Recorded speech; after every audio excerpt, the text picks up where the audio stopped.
I prefer personally when I'm listening to long podcasts. I want 2-3 hours. And the reason I want that is that you barbarian. I know, I'm a savage. You know what the thing Get a is? life. The amazing thing is people are like, oh, I couldn't listen to a 3-hour podcast. I'm like, do you read a book in one go? Do you just like, can't sleep, finishing this? You don't like, put a little marker in. I was like, because you can pause all the podcasts. Like you can take a break whenever you need to, right? But people are like, oh. But the reason I like long podcasts is that in this kind of free-form conversation, right, we're back and forth, we're ping-ponging across the table. We don't know what we're talking about next. You're going to give me something we can talk about. And like all great conversations, we're going to feed off each other and end up in some strange places. That's fine, but you can't keep up a facade while doing that. Personally, I don't think you can keep up a facade for more than about 20, 25 minutes, but I have seen people do it for a good hour, which is why I really like kind of at 2-hour shows, because that second hour, people are loose. They've forgotten that there is a microphone here. Oh my God, the microphone on the camera. They're just in a conversation. They're just chatting with Neil, just chatting with Jay, man, just having a conversation. It's good. I think one of the best examples of that was it was on Joe Rogan, and who's the British guy who says too much, Tony? The comedian. Russell Brand, he knows straight off. So Russell Brand, I'm a real big fan, and I remember, I'm a real big fan, but I'm really a big fan of people who understand words. I'm very dyslexic, and I fall all over the place a lot of time, being able to a beautiful language. He knows all of the language to the point where sometimes it's unintelligible for me. Well, when he started, he was excited, and he was leaning into that side of himself and pontificating and long, interesting diatribes where I understood 60% of the words, right? After about an hour, he had slipped into just someone speaking to someone else. Still, occasionally would go into those great rants. Still, occasionally be using, real long words, but he wasn't performing anymore. And I love that thing about podcasting, because if you can do it well, but if you can relax, and that's what I think of a good podcast is, if you can relax into it, just have a conversation, like do some things like don't try not to talk over each other, or like shush, or be horrible. But at the same point, that's part of a conversation, and if it happens, it happens, because that happens in life.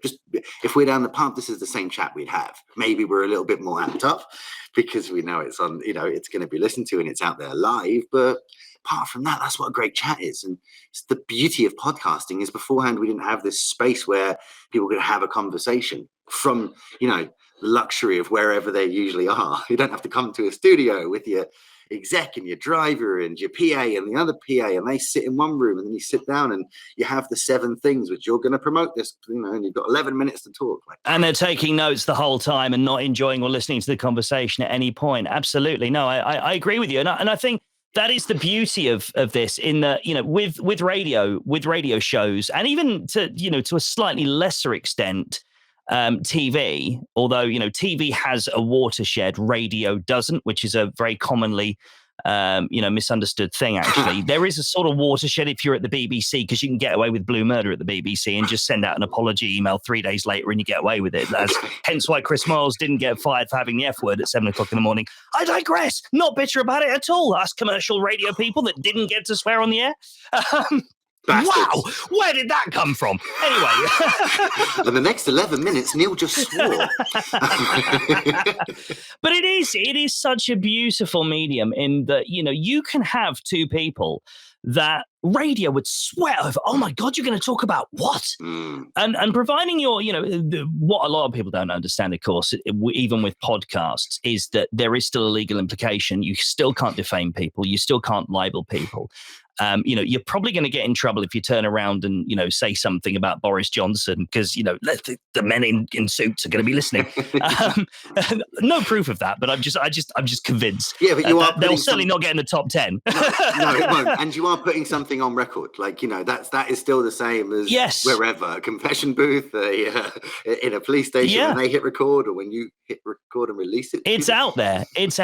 Yeah. And it's the same for Twitter. It's the same for Clubhouse. People going on Clubhouse and saying, libelous things and thinking, giggle. But then what they don't realize is that all it took is for somebody to log that behind the scenes. And if the police get involved, you're screwed. But that's another subject. I mean, that's another matter. And it's don't get too don't get, be aware of it, but Sure. don't get too bogged down in it. Be yourself. This is why it's helpful to hire a producer like yourselves, someone that can sit there and have a listen through the audio and go, do you know what? That thing you said about the Prime Minister's wife, you might want to think about changing that funny. Possibly for it publishing. I thought it was hilarious. It killed us. And of course, yes. But are you sure you want your name associated with this one, right? I remember when we first had a show, it was how to write tune, and we were sitting down with musicians and talking about how to write songs, right? And huge musicians, small musicians, buskers, whatever. I just want to talk about the writing process. So many times we'd have people I'd be like, we don't really edit this. It's meant to be the free-form conversation it is, but we can if you've got, something you really hate and want to take out, but try not to say those things. And so many times musicians are like, no worries, recording, got it. Here's my drug story from a year ago. Like, every time. Yeah. Or like, yeah, because I didn't have any money and I stole this. And you're like, we're not in America. There is no statute of limitations. Like, you're just saying that out loud. Like, we're going to remove that because we care, but you should shut up. You shouldn't say Absolutely. Yeah. Your producer is always going to have your best interests at heart. You might think that's a brilliant story and that should absolutely stay, and you're going to, stake your heart on it, but probably best taken out. And, that's why it's useful. Even if you don't work with a producer full time, just get another pair of ears involved, from time to time. But it is a wonderful medium in that you have got that flexibility, unlike radio where you're not allowed to do product placement and all that sort of stuff. Podcasts, anything within reason goes. And I think this is what people don't understand is that, you could get a big brand like HSBC will make a podcast and they're automatically in their heads, they're going to think about banking content. And that's just go a bit further than that. Have the people having conversations about other stuff, because funnily enough, your customers are probably going to appreciate hearing a little bit about the people behind HSBC, maybe your golfing stories, that sort of stuff. So just, don't have the lens of corporate on you at all times. That's probably all I would say on that. Funny enough, I was looking at our YouTube and because this show's been running for coming up 2 years now. And I was looking at YouTube at the first episode and it was like something about creating more content at exhibitions. And it was me and my previous marketing manager. And I was just like, why is that? I don't care about it. I don't like exhibitions. So like, why am I probably want to sell that at that time. That's cool, man.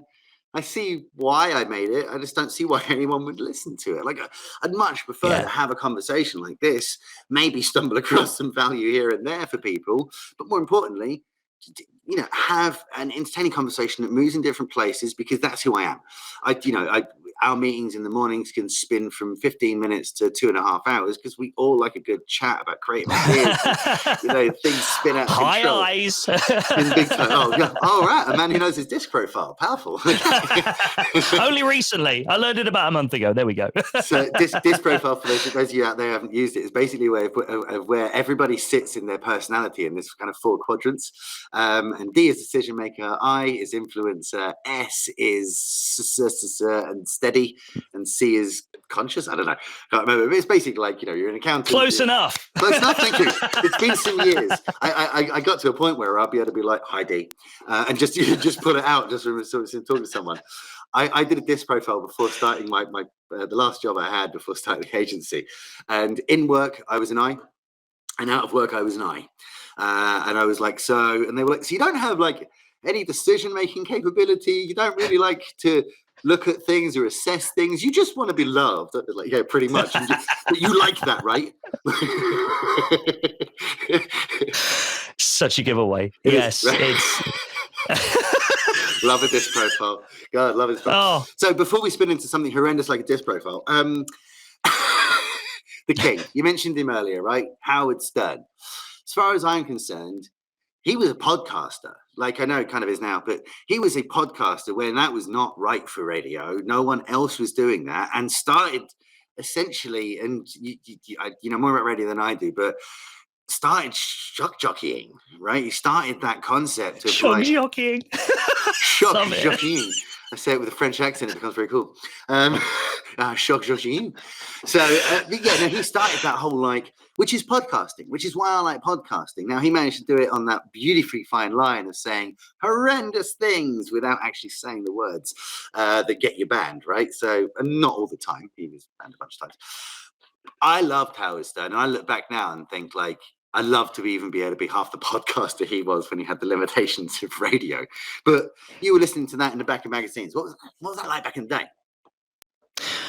Howard Stern is one of like Chris Evans, one of those, Terry Wogan as well, actually, for, older generations that will remember El Tel. These people, you say he was a podcaster. I'd go one further than that and say that he was just a naturally gifted communicator. Howard Stern is one of those people that actually, having met him, he is an extremely shy man. No. Yeah, he is. He, again, it's like we all do in content, in performance. We all put a idealized version of ourselves out there when we're creating content. I mean, you and I, we're having this laugh and we're sort of, we're performing at the end of the day. If you and I were in a pub, we'd probably spend 5 minutes doing this, trying to impress each other like, oh, I'm hilarious. Oh, you're hilarious. Oh, brilliant. We're both hilarious. But then it would get probably a bit mellow and it would probably be like a kind of more of a serious, slightly more businessy conversation because we wouldn't have an audience. Right now, I mean, I haven't seen your audience figures. I don't have access to that. But, we are assuming that there are people that are going to consume this content either now or later when you repurpose the content or whatever. But, what Howard Stern does brilliantly is he brings a whole lot of that real Howard Stern from off air to on air, which is something that a lot of people, Chris Evans is the same. Yeah. Chris Evans is a version of himself. He's not the real him that's at home with his wife and his kids, but he's a version of that person, just slightly amped up here. So, most of us are sort of operating around here, and these people, they just sort of push it around about there.